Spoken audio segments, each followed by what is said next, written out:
नमस्कार, आप देख रहे हैं इंडिया टीवी में हूं पिनाज। और अब की बार किसकी सरकार, ये तो तय हो गया है। नरेंद्र मोदी तीसरी बार प्रधानमंत्री पद की शपथ लेके, लेकिन अब की बार जो सरकार होगी वो मोदी सरकार नहीं बल्कि एनडीए की सरकार होने जा रही है। गठबंधन की सरकार में क्या डिमांड होंगी, क्या ख्वाहिशें होंगी, कहां किन बिंदुओं पर टकराव हो सकता है, अलायंस पार्टियां अपनी क्या क्या डिमांड रख रही है, क्या फॉर्मूला जो है वो सुझा लिया गया है, कौन से पोर्टफोलियो मांगे गए हैं, इसको लेकर लगातार जो खबरें हैं वो सोशल मीडिया प्लेटफॉर्म से लेकर लोगों की जुबान पर और जो नेता हैं उनके जुबान पर हम लगातार सुन रहे हैं। हालांकि सवाल यह है, क्या नरेंद्र मोदी और अमित शाह जैसे कद्दावर नेता क्या वो इन डिमांड्स के आगे झुकेंगे? वाकई में इन डिमांड्स के दावों में कितना दमखम है? अगले 1 घंटे में हम यही परखने की कोशिश करेंगे। ग्राउंड जीरो से हमारे रिपोर्टर्स भी जुड़ेंगे कि क्या कुछ ऐसी डिमांड्स जो हैं वो रखी जा रही हैं। अभी तक जो खबरें मिल रही हैं, कहा जा रहा है कि नीतीश कुमार की बात करें या फिर चंद्रबाबू नायडू की, उनकी तरफ से कुछ मांगे रखी गई हैं। तो क्या ऐसी कोई मांगों की चिट्ठी, कोई मांगों की बात, एनडीए में सरकार में किस रूप में शामिल होंगे, कौन से पोर्टफोलियो लेंगे, क्या स्पीकर का पद मांगा है, इन्हीं तमाम पहलुओं पर हम चर्चा भी करेंगे आगे। आपको बता दें कि सरकार बनाना प्राथमिकता है, मंत्रालय और एजेंडे की बातें बाद में होंगी, यह भी कहा जा रहा है। सोर्सेस कह रहे हैं कि सहयोगी दल जो हैं अपनी अपनी डिमांड में कह रहे हैं कि 4:1 का रेशो होना चाहिए, 4 सांसदों पर 1 मंत्री पद जो है वो मिलना चाहिए। कोई पोर्टफोलियो की डिमांड कर रहा है, कोई कृषि मंत्रालय, स्वास्थ्य, पेट्रोलियम, इस तरह की खबरें जो हैं वो हर जगह से आनी शुरू हो गई हैं। लेकिन फिर से सवाल यही कि नरेंद्र मोदी जिस तरह की शख्सियत है, जिस तरह की शख्सियत अमित शाह की है, तो क्या एनडीए में इस तरह की डिमांड और बार्गेन वाली पॉलिटिक्स जो है वो चलेगी? आपको बता दें कि क्या कुछ डिमांड्स जो हैं वो निकल कर आ रही हैं, उसके बारे में भी आपको एक अपडेट दे देते हैं। मेरे प्रधानमंत्री तीसरी बार देश के प्रधानमंत्री बनने जा रहे हैं, इस बात का उत्साह मुझ में, मेरे पार्टी के हर एक सांसद, हर एक नेता, हर एक कार्यकर्ता और एनडीए के हर एक कार्यकर्ता में इस बात का उत्साह है। कौन अब सरकार में आता है, नहीं आता है, कौन मंत्री बनता है, नहीं बनता है, ये किसी भी घटक दल की प्राथमिकताओं में नहीं है। मैं कई बार मीडिया चैनल पे सुनता हूँ कि इसने ये मांग की, वो मांग की, किसी ने नहीं। कल एनडीए की बैठक में सिर्फ हम लोगों ने प्रधानमंत्री जी के नेतृत्व को पुनः स्वीकारते हुए औपचारिकता हम लोगों ने निभाई है। प्रधानमंत्री जी प्रधानमंत्री बने, इस बात की तत्परता हम सब में है। मैं पूरी तरीके से इन बातों का मैं खंडन करता हूँ। कोई मांग नहीं है और मांग हो भी नहीं सकती है, क्योंकि हम लोग का लक्ष्य ही प्रधानमंत्री जी को प्रधानमंत्री बनाना था। उसके लिए हर एक घटक दल ने अपनी एक ईमानदार भूमिका निभाने का काम किया। ये विशेषाधिकार पूर्णतः मेरे प्रधानमंत्री जी के पास ही है कि वो अपने मंत्रिमंडल में किसको जगह देते हैं, नहीं देते हैं। ऐसे में किसी घटक दल की कोई मांग नहीं है। पासवान दावा कर रहे हैं कि घटक दल की कोई मांग नहीं है, कोई डिमांड नहीं है, लेकिन इस बीच खबरों का बाजार जो है बिल्कुल गर्म है कि भाई 4:1, 3:1 ऐसे मंत्रालय मांगे जा रहे हैं। कोई पेट्रोलियम मांग रहा है, कोई 1 नेशन 1 टैरिफ की बात कर रहा है। तो सीधे चलते हैं हमारे पॉलिटिकल एडिटर देवेंद्र पराशर के पास, जो बताएंगे कि भाई देवेंद्र, जिस शख्सियत के नरेंद्र मोदी नेता है, उनके सामने क्या वाकई में इस तरह की बार्गेन पॉलिटिक्स जो है रखने का दमखम जो है सहयोगी रखते हैं? दो चीज़ें। पहली बात तो ये कि प्रधानमंत्री नरेंद्र मोदी की जो कार्यशैली है, क्या वो दबाव में, ऐसे दबाव में आते हैं? बिल्कुल नहीं। दूसरी बात ये जो कि ज़्यादा महत्वपूर्ण है कि क्या सहयोगी दल ऐसी कोई दबाव बनाने की कोशिश कर रहे हैं? उसका जवाब भी है बिल्कुल नहीं। टीडीपी के टॉप सोर्सेज का ये कहना है कि हमारे तरफ से ऐसी कोई बात नहीं हुई है, कोई डिमांड नहीं रखी गई है। जो भी नरेंद्र मोदी, गृहमंत्री अमित शाह और उस स्तर पे जो भी फैसला लिया जाएगा, हम उसके साथ हैं, क्योंकि हम इस घटक के अनिवार्य दल हैं और हम लोगों ने चुनाव से पहले अलायंस किया। ये बाकायदा बताया जा रहा है हमें। तो समझा जा सकता है कि अगर टीडीपी के सोर्सेज ही इस बात को खारिज कर रहे हो सीधे सीधे कि हमारी तरफ से कोई भी डिमांड नहीं रखी गई है, जो भी फॉर्मूला निकलेगा उसके साथ हम इस सरकार में शामिल होंगे, तो बाकी जो अटकलें चल रही हैं वो किस हिसाब से सतही हैं। दूसरी चीज़ की, अब ऐसे में सवाल ये है कि टीडीपी को अपेक्षा क्या होगी? अपेक्षा निश्चित तौर पर रहेगी। पहली अपेक्षा ये है, और जो टॉप सोर्सेज हमें ये जानकारी भी मिल रही है, कि जो स्पेशल पैकेज चाहिए, जब आंध्र प्रदेश तेलंगाना दोनों अलग हुआ था तो उस समय लगभग 60,000 करोड़ के आसपास वो धनराशि दी जानी थी आंध्र प्रदेश को। वो धनराशि अब बढ़ के लगभग 1.25 लाख करोड़ रुपए हो गई है। उस पैकेज की ज़रूर दरकार है आंध्र प्रदेश की नई सरकार को, चंद्रबाबू नायडू को ज़रूर वो दरकार रहेगी, ताकि वहाँ पे डेवलपमेंट प्रोजेक्ट कर सके। वो अमरावती प्रोजेक्ट हम सभी जानते हैं कि कैसे उनका ड्रीम प्रोजेक्ट रहा है, और एक तरह से जैसे वो सत्ता से बाहर गए, वो प्रोजेक्ट एक तरह से हॉल्ट है, एकदम बुरी तरह से रुका हुआ है। ऐसे में वहाँ उन्हें पैसों की दरकार होगी। उनको ये भी पता है कि इतनी बड़ी धनराशि पैकेज में एक बार में नहीं दी जा सकती, तो वो इस बात को भी समझेंगे, अलग अलग इंस्टॉलमेंट में जाएगा। स्पेशल स्टेटस की बात सिर्फ कहने वाली बात है। उनको पता है कि अब केंद्र सरकार की जो स्थिति है, नीति आयोग ने जो तय कर रखा है, उसमें ये संभव ही नहीं है, क्योंकि एक बार एक राज्य को देंगे तो फिर एक श्रृंखला चल पड़ेगी। और चंद्रबाबू नायडू बहुत रैशनल पॉलिटिशियन माने जाते हैं, तो ऐसी वो डिमांड कर भी नहीं रहे हैं। उन्होंने सिर्फ स्पेशल पैकेज को लेकर, जो कि आंध्र प्रदेश का ऑलरेडी बकाया है, उसकी बात सिर्फ रखी है। बाकी सारी चीज़ें अटकलबाजी चल रही है। बहुत ज़्यादा संभावना इस बात की रहेगी कि एक कैबिनेट मंत्री और 2 MOS टीडीपी के खाते में आया, और ज़्यादा से ज़्यादा होगा तो एक संख्या और बढ़ जाएगी, और उसमें कहीं कोई बार्गेन नजर नहीं आ रहा। चलिए, तो यहाँ पर बार्गेन पॉलिटिक्स जो है टीडीपी की तरफ से तो नहीं हो रही है देवेंद्र, लेकिन चिराग पासवान भले ही कहें कि एनडीए में शामिल सहयोगी दलों ने कोई डिमांड नहीं रखी है, लेकिन जेडीयू की तरफ से लगातार बयानबाजी और इस तरह की खबरें जो हैं वो आ रही हैं निकलकर कि वहां पर कुछ डिमांडों की लिस्ट पकड़ाई गई है, जिसमें बिहार को स्पेशल स्टेटस का दर्जा भी है। अग्निवीर योजना पर जो है एक बार रिकंसिडरेशन जो है चाहते हैं यूसीसी, तमाम तरह के बयानबाजी आ रही है। पहले जरा वो बयान अपने दर्शकों को सुना देती हूं कि क्या कुछ कह रहे हैं केसी त्यागी, पुराने और सीनियर लीडर हैं। आइए उस बयान को सुनते हैं, फिर चर्चा करेंगे कि नीतीश की तरफ से क्या कोई डिमांड लेटर गया है। अग्निवीर योजना को लेकर के मतदाताओं के एक हिस्से में नाराजगी रही है। हमारी पार्टी चाहती है कि विस्तार से उन कमियों खामियों को दूर किया जाए, जिसको लेकर के जनता ने सवाल उठाए। यूसीसी पर भी क्या यूनिफॉर्म सिविल कोड पर पार्टी के राष्ट्रीय अध्यक्ष होने के नाते विधि आयोग के अध्यक्ष श्री चौहान को मुख्यमंत्री चिट्ठी लिख चुके हैं। हम इसके विरुद्ध नहीं है, लेकिन जितने भी स्टेक होल्डर्स हैं, चाहे मुख्यमंत्री हो, चाहे डिफरेंट पॉलिटिकल पार्टीज हों या डिफरेंट सेक्ट्स हों, उनसे बातचीत करके इसका हल निकाला जाना चाहिए। तो जातिगत जनगणना होगी? जातिगत जनगणना को देश की किसी पार्टी ने मना नहीं किया है। बिहार ने रास्ता दिखाया है। प्रधानमंत्री ने भी ऑल पार्टी डेलीगेशन में इसका विरोध नहीं किया है। इसलिए जातिगत जनगणना समय की मांग है और हम इसको परसू करेंगे। बिहार को विशेष राज्य का दर्जा दिया जाए, ये हमारे दिल और दिमाग में है।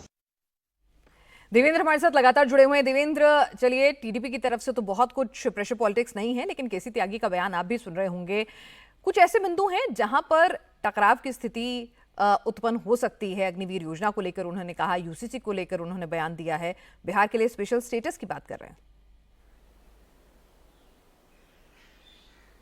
इसमें 2-3 चीज़ें निश्चित तौर पर ऐसी हैं जो कि आगे भी बयानों के मार्फत कम से कम टकराहट में दिखती रहेंगी। पहली बात यह है कि बिहार को विशेष राज्य का दर्जा ये जेडीयू की मांग है, और ऐसे में तेजस्वी यादव बार बार इस बात को लेकर नीतीश कुमार के ऊपर प्रेशर बनाएंगे। और पॉलिटिकली समझा जा सकता है कि जेडीयू के लिए वो कितना मुश्किल होगा कि जिस डिमांड को आपने किया, अब इस सरकार में आप शामिल हैं, तो उसे पूरा क्यों नहीं करा पा रहे हैं। और तेजस्वी इस बात को लेकर ग्राउंड पर बहुत माहौल बनाएंगे, और जेडीयू को फिर उस मांग को और उस प्रेशर को ट्रांसफर करना होगा केंद्र सरकार के ऊपर, और वो एक ट्रिकी सिचुएशन रहेगा जो कि बयानों के मार्फत आप बार बार देखेंगे। लेकिन उसकी भी हकीकत यही रहेगी कि कोई विशेष राज्य का दर्जा नहीं मिलने वाला है किसी भी राज्य को, इंक्लूडिंग बिहार। तो केंद्र सरकार के स्टैंड में तो कोई परिवर्तन आने नहीं जा रहा है, लेकिन स्टैंड चाहे जो होता है, पॉलिटिकल पोजीशनिंग की जाती है, वो परसेप्शन की लड़ाई लगातार ये चलती रहेगी। दूसरी बड़ी समस्या एक आएगी टकराहट वाली कि कास्ट सेंसस को लेके, भले ही बीजेपी ने ऑल पार्टी डेलीगेशन में बिहार बीजेपी इकाई भी उसमें शामिल थी, लेकिन बीजेपी की केंद्र की जो यूनिट है या केंद्र की जो सरकार है, वो ऐसे किसी नैरेटिव में फंसना नहीं चाहेगी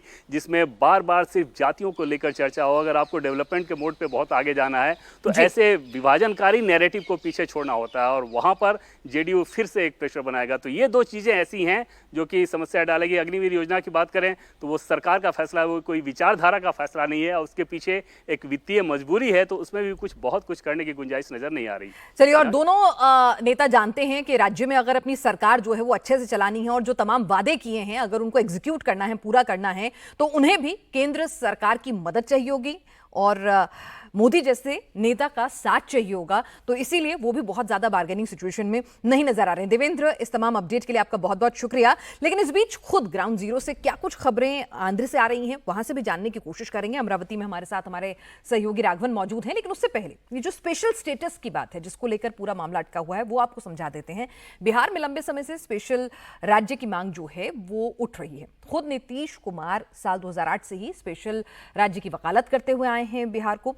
वहीं नायडू भी 2014 में आंध्र प्रदेश के विभाजन के समय से ही विशेष राज्य का दर्जा चाहते हैं। अब सवाल यह है कि आखिर ये स्पेशल राज्य है क्या, इसके फायदे क्या हैं, आइए आपको ये भी बता देते हैं। भारत के संविधान के मुताबिक किसी भी राज्य को विशेष सुविधा देने का प्रावधान नहीं है, लेकिन किसी राज्य को ऐतिहासिक, दुर्गम या पिछड़ेपन को देखते हुए उसे विशेष राज्य का दर्जा दिया जा सकता है। अगर किसी राज्य को विशेष राज्य का दर्जा मिलता है तो केंद्र की योजनाओं में केंद्र की हिस्सेदारी अधिक होगी। केंद्र से मिलने वाले फंड में 90% का हिस्सा अनुदान होता है। मतलब इस पर कोई ब्याज नहीं देना होगा, जबकि सिर्फ 10% पर आपको ब्याज देना होगा। टैक्स में छूट होने की वजह से निवेश के कई रास्ते खुल जाते हैं। ऐसा नहीं है कि डिमांड सिर्फ जेडीयू की तरफ से आ रही है। एनडीए सरकार में बीजेपी के बाद सबसे बड़ा घटक दल तेलुगु देशम पार्टी है। टीडीपी के 16 सांसद हैं। जाहिर है वो भी नई सरकार में मलाईदार मंत्रालय तो चाहेंगे ही। हालांकि टीडीपी के नेता जेडीयू की तरह मुखर नहीं है, लेकिन सूत्रों से जो खबरें आ रही हैं उसमें तेलुगु देशम पार्टी आंध्र प्रदेश के लिए स्पेशल स्टेटस चाहती है। कहा तो यह भी जा रहा है कि लोकसभा में स्पीकर के पद पर टीडीपी की नजर है। अटल बिहारी वाजपेयी के जमाने में भी टीडीपी के जीएमसी बालायोगी लोकसभा के स्पीकर रह चुके हैं। इसके अलावा हेल्थ, आईटी, शिक्षा मंत्रालय जैसे विभाग भी टीडीपी अपनी पसंद जाहिर कर रही है। चंद्रबाबू नायडू चाहते हैं कि वो आंध्र प्रदेश की राजधानी अमरावती को भी हैदराबाद की टक्कर का आईटी कैपिटल बनाएं, इसलिए आईटी मिनिस्ट्री पर भी उनकी नजर है। देवेंद्र तो कह रहे हैं कि बार्गेन की स्थिति में नहीं है कोई भी, और ऐसी कोई लिस्ट कम से कम बीजेपी के सूत्रों से जो खबर आ रही है नहीं मिली है। लेकिन टीडीपी के नेता क्या कह रहे हैं, भले ही ऑफ कैमरा दबी जुबान सूत्रों के हवाले से, यह हमें राघवन बताएंगे। टी राघवन हमारे सीनियर एडिटर इस वक्त हमारे साथ ग्राउंड जीरो से अमरावती से जुड़ गए हैं। राघवन, दिल्ली से खबर आ रही है कि भाई डिमांड जो है ऐसी कोई बार्गेनिंग नहीं चल रही है, लेकिन ग्राउंड जीरो पर आप मौजूद हैं आंध्र में, वहां पर क्या नेता दबी जुबान में ऑफ कैमरा सूत्र क्या कह रहे हैं? ये देखिए पिनाज, जहाँ मैं खड़ा हूँ मेरे ठीक पीछे चंद्रबाबू नायडू का रेजिडेंस है। ये जगह जो है वो विजयवाड़ा से 10 किलोमीटर दूर है और यहाँ से 20 किलोमीटर अमरावती वो राजधानी है जो एक ड्रीम प्रोजेक्ट थी, पिछले 5 सालों से रुकी पड़ी है। फोकस अगर मैं बात कर लूँ तो लगातार यहाँ पर जब एमपीज की मीटिंग यहाँ पर तेलुगु देशम पार्टी की सुबह से हुई थी, तकरीबन 7 से 8 एमपी यहाँ पर मौजूद थे। बाकी जो लोग नहीं आ पाए उन्हें जूम कॉल से जोड़ा गया था। ये बताया गया ऑफिशियली कि दिशा निर्देश दिए हैं चंद्रबाबू नायडू ने कि कल जब एनडीए की पार्लियामेंट्री बोर्ड की मीटिंग होगी तो उसमें किस तरह से कंडक्ट करना, क्योंकि कई सारे एमपी नए हैं। मैंने कम से कम 7 से 8 एमपी से ऑन कैमरा ऑफ कैमरा दोनों बात की। बहुत क्लियर मैसेज चंद्रबाबू नायडू की तरफ से दिया जा रहा है कि यहाँ पर बार्गेनिंग की तरह, डिमांड की तरह कोई भी चीज रखी नहीं जाएगी। एक म्यूचुअल अंडरस्टैंडिंग दोनों के बीच में होगी। जिस स्पेशल स्टेटस की बात, स्पेशल कैटेगरी स्टेट की बात हम लगातार कर रहे हैं मीडिया में, जिसकी चर्चा हो रही है, ऐसा लगता है इन लोगों की बात से कि उसको पहले ही सॉर्ट कर लिया गया है। जिस तरह से कहा जा रहा है कि जो रिड्यूसल था, जो बाइफर्केशन के बाद जो पैसा आंध्र प्रदेश को मिलना था वो अब बहुत बढ़ गया, करीब करीब 1.5 लाख करोड़ हो गया। उसको किस तरह से इंस्टॉलमेंट में लिया जाए उस पर जरूर चर्चा यहाँ पर हो रही है, क्योंकि आर्थिक सहायता की बहुत ज्यादा जरूरत आंध्र प्रदेश को है और चंद्रबाबू नायडू को अपनी राजधानी को एस्टैब्लिश करना है। इसके अलावा पोलावरम एक प्रोजेक्ट है जो अभी रुका पड़ा है। केंद्र सरकार से टीडीपी चाहेगी कि उस पोलावरम प्रोजेक्ट को जल्द से पूरा कर दिया जाए। ये दो है, इनको कह सकते हैं कि मांग के तौर पर रखा जाएगा। कैबिनेट एक्सपेंशन को लेकर हर 3 एमपी में एक कैबिनेट का मंत्री होगा, ये गलत खबर है। स्पीकर बनाया जाएगा, टीडीपी का मांग रखी गई है, ये गलत खबर है। डिप्टी स्पीकर होगा, ये गलत खबर है। नारा लोकेश जो है चंद्रबाबू नायडू के बेटे एमएलए हैं, उनको केंद्र में मंत्री बनाया जाएगा, ये गलत खबर है। इन सब खबरों को यहाँ पर खारिज कर दिया गया है।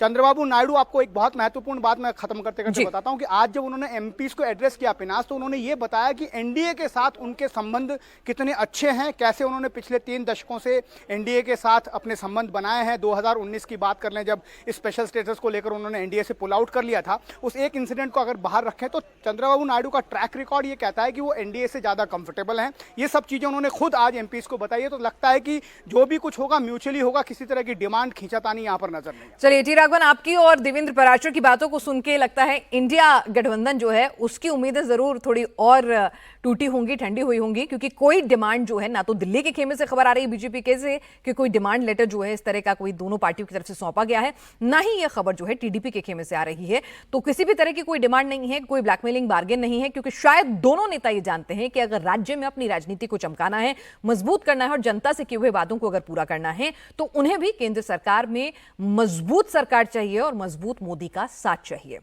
आगे बढ़ते हैं। इस अपडेट के लिए राघवन आपका शुक्रिया। बीजेपी आज अगर इस हालत में आई है कि उसे गठबंधन सरकार पर बनाने के लिए मजबूर होना पड़ रहा है, सहयोगियों की डिमांड सुननी पड़ रही है, पहले जैसे नहीं कि जो कह दिया वो सहयोगियों को मानना होगा, तो उसकी सबसे बड़ी वजह अगर देखा जाए तो पार्टी का यूपी में प्रदर्शन है, महाराष्ट्र में प्रदर्शन है, राजस्थान में प्रदर्शन है। यूपी में इस बार बीजेपी का प्रदर्शन सबसे ज्यादा खराब रहा, उम्मीद के मुताबिक नहीं रहा, क्योंकि सबसे ज्यादा होपफुल पार्टी वही थी राम मंदिर बनने के बाद। बीजेपी यूपी में नंबर 2 पार्टी हो गई, समाजवादी पार्टी नंबर 1 बन गई है। जिस राज्य में बीजेपी 80 सीट जीतने का दावा कर रही थी, राम मंदिर बनने के बाद राम लहर का दावा कर रही थी, वहां अयोध्या की सीट भी बीजेपी हार गई है। तो स्थितियां वहां पर किस तरह की हैं कि बीजेपी के कई बड़े मंत्री जो हैं वो यूपी से हार गए हैं। तो ऐसे में लगातार बीजेपी भी इंट्रोस्पेक्ट कर रही है।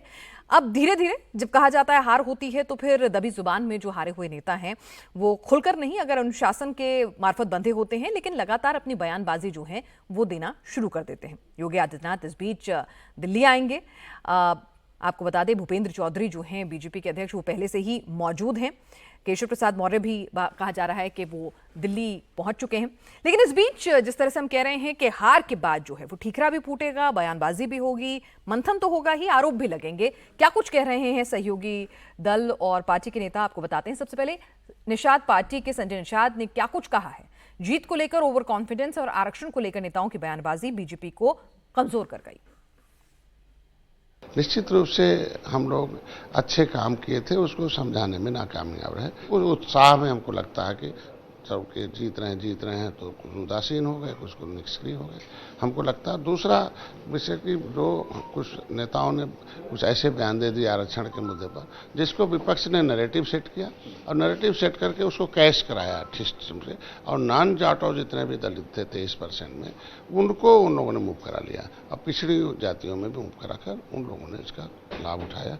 इसके वजह से आ गया। और कुछ टिकट उकट जिसको नहीं मिला था उन लोगों ने उदासीनता और निष्क्रियता दिखाई। तो ऐसे में जो नॉन जाटो थे, मैंने पहले बताया कि उनके अंदर भय पैदा करके वो नैरेटिव सेट करके वोट ले लिया गया।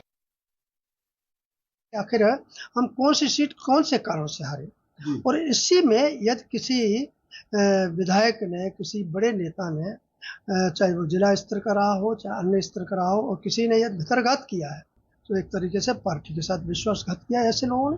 और इसकी जांच जो है गहराई से होनी चाहिए, प्रत्येक जिले अनुसार होनी चाहिए कि कौन कौन ऐसे लोग हैं जिन्होंने पार्टी के नेतृत्व के खिलाफ, हमारे पार्टी के कैंडिडेट के खिलाफ अपनी भूमिका निभाई है। चलिए रुचि जी हमारे साथ इस वक्त मौजूद हैं, अयोध्या में मौजूद हैं, पड़ताल कर रही हूँ लगातार दिन भर से कि अयोध्या में क्यों हारे। लेकिन रुचि जी यहाँ पर मैं एक बिगर पिक्चर आपसे समझना चाहूंगी। आखिर यूपी में इतना गलत क्या हुआ? अब नेताओं की बयानबाजी आ रही है, कोई संगठन पर ब्लेम कर रहा है, कोई पार्टी के भीतर घात की बात कर रहा है, नेताओं में एकजुटता की कमी की बात कर रहा है, ब्लेम गेम शुरू हो गया है। क्या खबरें आपके पास आ रही हैं ग्राउंड से निकलकर? देखिए यूपी में जो जिस तरह से टिकट डिस्ट्रीब्यूशन हुआ उसको लेकर बहुत तरह के सवाल पहले भी उठ रहे थे, और अब जब नतीजे आए हैं तो बहुत ज्यादा सवाल उठाए जा रहे हैं। क्योंकि बीजेपी ने जिस तरह से अपने सांसदों को, सिटिंग सांसदों को रिपीट किया, उस पर बहुत तरह के सवाल हैं। क्योंकि जहां भी आप जाए हम लोग चुनाव के दौरान जा रहे थे तो जो एमपी थे उनसे लोग बहुत ज्यादा नाराज थे कि वो काम नहीं करते, वो कभी मिलते नहीं हैं, इनको चिराग लेके ढूंढो तो भी नहीं मिलते हैं। लेकिन प्रधानमंत्री मोदी के नाम पर वोट डाला जा रहा था, लेकिन वो उतना वोट नहीं पड़ पाया जिससे बीजेपी जीतती। तो एक तो जो सिटिंग एमपी ज्यादा दोबारा से रिपीट किए उसका नुकसान हुआ। दूसरा, इस बार एक चीज देखने को ये मिली कि 2014 से जो हम लगातार देख रहे हैं, 2014 और 19 के लोकसभा चुनाव में देखा और 2017 और 2022 के लोकसभा चुनाव में देखा कि जो मायावती का वोट था, जो जाटव वोट था, वो काफी हद तक मायावती के साथ था, जो 11% है करीब यूपी में, और जो बाकी 11% नॉन जाटव वोट था वो बीजेपी की तरफ गया था। लेकिन इस चुनाव में उसमें समाजवादी पार्टी सेंध लगाने में कामयाब रही। बीजेपी जो दलित वोट है यहाँ पर यूपी में, वो समाजवादी पार्टी को वोट नहीं करता रहा है, लेकिन इस बार उसने वोट किया। इसकी बड़ी वजह एक ये भी मानी जाती है कि अखिलेश यादव और रुचि जी, तो इसका ब्लेम गेम दिल्ली जाएगा, यूपी आएगा, संगठन पर आएगा, ये भी खबरें जो खींचतान की आती रहती थी उनको भी हवा मिल गई है इससे? जी बिल्कुल। देखिए अब किसके ऊपर जिम्मेदारी इसकी डाली जाती है, किसको क्या किया जाता है, इसका तो हमें इंतजार करना पड़ेगा। लेकिन ये जरूर है कि बीजेपी को काफी बड़ा नुकसान, काफी बड़ा झटका उत्तर प्रदेश से मिला, और खासतौर से अयोध्या जहां पर हम इस समय खड़े हैं, जहां राम मंदिर बना, जहां पर इतना ज्यादा वो था कि बीजेपी ने, आप सोचिए कि अयोध्या में सिर्फ 32,000 करोड़ रुपए की योजनाएं चल रही हैं योगी सरकार की, जो वाराणसी के बाद दूसरे नंबर पर है, उसके बाद भी यहां से बीजेपी हार गई। तो बड़ा सवाल जरूर रुचि जी, यूपी की हार आराम से ना तो संगठन के, ना पार्टी के और ना नेतृत्व के गले से उतरने वाली है। और इसके लिए अब नेता अभी फिलहाल दबी जुबान में कह रहे हैं, शायद थोड़े वक्त में मुखर होकर कहें, लेकिन आरोप प्रत्यारोप का दौर तो चलेगा ही।